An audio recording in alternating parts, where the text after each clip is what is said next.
बिकने वाली है। बस आज मेरे मान और भाई के रिश्ते की तस्वीर की है। आज से तुम मेरे और मैं तुम्हारा कुछ नहीं। हादी भाभी का तो कोई कसूर भी नहीं है, इतनी सजा काट रही है। भाईजान प्लीज आप ही वो कदमा वापस ले। नहीं चाहिए मुझे तलाक और नहीं चाहिए बच्चे। असद साहब अब आपको कुछ भी सोचने की जरूरत नहीं है। आप ऐसे खामखा नाहक परेशान हो रहे हैं। नहीं वकील साहब, शायद आप जिमरान भाई की आदत से वाकिफ नहीं हैं। उनके चेहरे पे जो वहशत थी और आंखों में जो गुस्से की चमक वो मैंने देखी, शायद आपने नहीं। असद साहब अब कुछ भी महसूस करें, मैं समझता हूँ मैंने अपना काम जो करना था वो कर दिया। बल्कि मैं तो कहता हूँ कि मैंने उस ताबूत में आखिरी कील भी ठोक दी है। अब तो सिर्फ वो फैसले की रसूमात का इंतजार है। अच्छा साहब, हमने आपसे वादा किया था और वो वादा हमने निभा दिया है। लेकिन साहब अब आपने भी एक वादा निभाना है। केस को हम मोस्टली जीत चुके हैं। केस की फाइल अभी क्लोज नहीं हुई वकील साहब, अदालत का फैसला आना बाकी। अरे जानता हूँ असद साहब, बहुत अच्छी तरह जानता हूँ। लेकिन मोहतरमा हादिया ने अदालत में चीख कर चिल्ला कर अपने केस को मजीद कमजोर कर दिया और हमारा रास्ता और साफ और हमवार हो गया। असद साहब मुझे इस रोशनी में अपनी मंजिल बहुत करीब दिखाई दे रही है। ठीक है, मैं चलता हूँ। एक्सक्यूज मी, तशरीफ तो रखे ना जरा, बैठिए।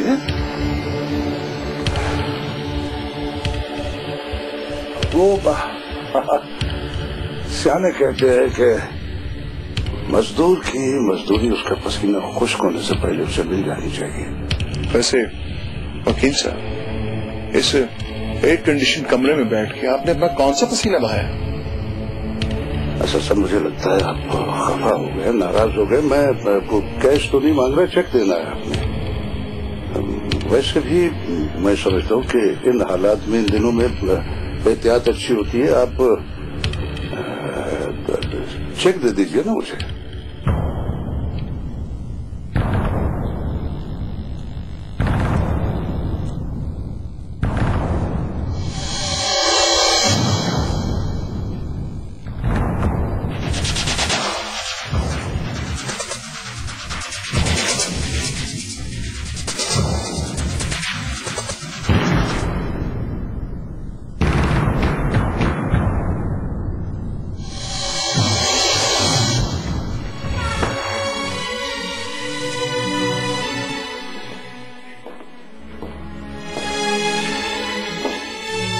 हादिया, क्या सूरज की रोशनी पर यकीन नहीं है जो इतनी सारी लाइट्स ऑन की है?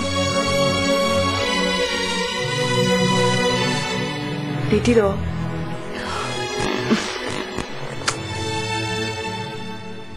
तुम ठीक कहती हो, रोशनी पर भरोसा नहीं रहा, ना आंखों पे एतबार। लगता था जैसे आंखें देखना भूल चुकी हैं। रात कब्र की तारीकियों की तरह गुजारी हो। एक एक पल मौत जैसा। मुझसे बेहतर कौन जान सकता है वक्त की संगीनी, हालात की बेरहमी, लोगों की उठती उंगली,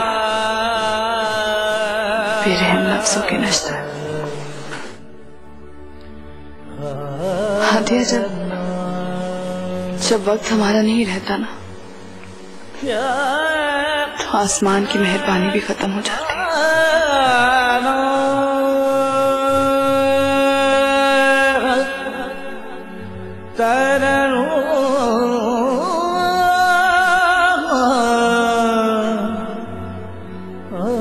तुम्हारा एक एक लफ्ज़ सच चला था। जब किसी बेगुनाह को गुनहगार बनाया जाता है तो तो उस पर क्या बीती है मुझे अब इसका एहसास हो गया। हादिया,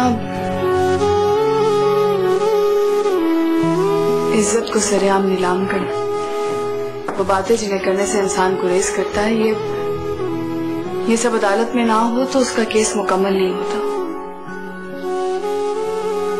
मुझे तो लगता है जैसे मेरा वजूद भी एक बोझ बन गया। अब भी केस हमारे हक में होगा ये कहना बहुत मुश्किल है। जिस तरह अदालत में तुम्हारी रिपोर्ट बदल दी गई, बात का रुख बदल दिया गया, इस तरह कुछ भी हो सकता है, बिकॉज केस तो सारा वकीलों के हाथ में है। मुझे पहली बार इस बात का एहसास हुआ कि जो कानून के रखवाले होते हैं सबसे ज्यादा लाकानूनियत उनके यहाँ होती है। जहाँ पे इंसाफ की बात होनी चाहिए सबसे ज्यादा बेइंसाफी वहीं होती है।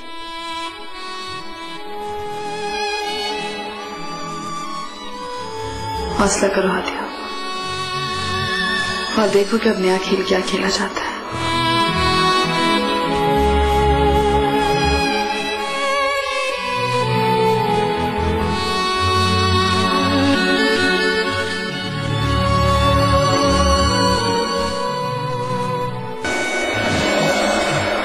जिसको चाहे खरीद ले हमारे साहब, महंगे से महंगे दामों में, लेकिन फैसला हमारे हक में होना चाहिए। मेरी इज्जत, मेरी साख, सब कुछ मिट्टी में मिला दिया इसने। मैं नहीं भूल सकता। बहुत कड़ी हम हादिया के हाथों को नहीं लगी, बल्कि लोहे की वो कड़ी मेरे दिमाग, मेरी सोच को लगी है। मुझे आपके दर्द का एहसास है गुलमान साहब।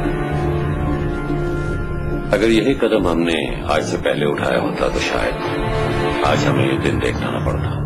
हमारे साहब दुख के जितने पल किस्मत में लिखे होते हैं वो तो मिलकर रहते हैं, लेकिन आप ही एक बात याद रखें कि आपके सामने अब मेरा भाई नहीं होगा, मेरा दुश्मन खड़ा होगा, सिर्फ मेरा दुश्मन।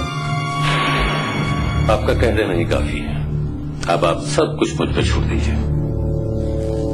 आइंदा पेशी पे आप अदालत में वही कुछ सुनेंगे जो आप सुनना चाहते हैं, या शायद उससे भी ज्यादा। ये हक और बातिल की जंग है, सच और झूठ की लड़ाई।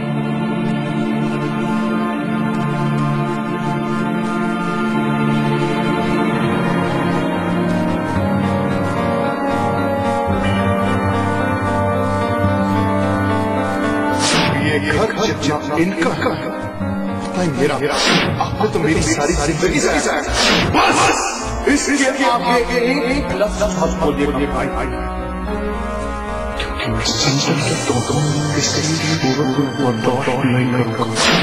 भैया भाई कासे से लुटेरे हैं, डाकू हैं।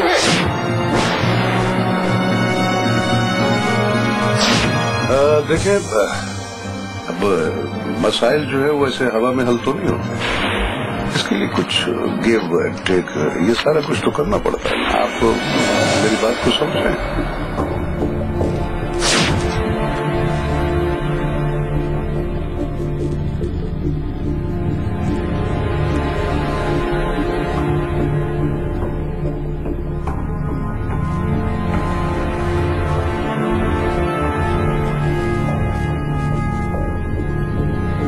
देखिए, आपको सिर्फ इतना करना है कि उस बॉटल को